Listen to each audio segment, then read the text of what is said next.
Keling bugun sizlar bilan gidrolizlangan kollagen haqida gaplashamiz. Butun dunyo bo'ylab 22 xil tip kollagen mavjud. Bizni bo'g'imlarimizga, paylarimizga va terimizga asosan birinchi, ikkinchi tip kollagen, ya'ni gidrolizlangan kollagen muhim hisoblanadi.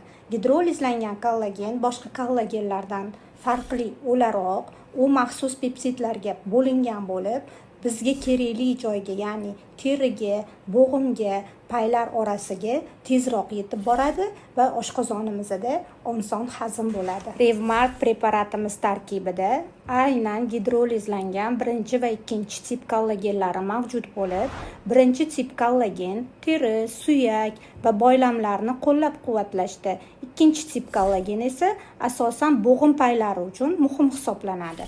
Shuning uchun Revmart nafaqat bo'g'imlardagi noqulaylikni kamaytirishga yordam beradi, balki tog'ay to'qimalarni qo'llab-quvvatlash va teri elastikligini saqlashga ham hissa qo'shishi mumkin.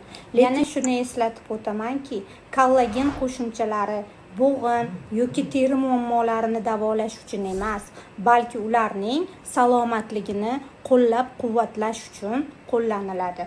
O'zingizni hozirdan ehtiyot qiling.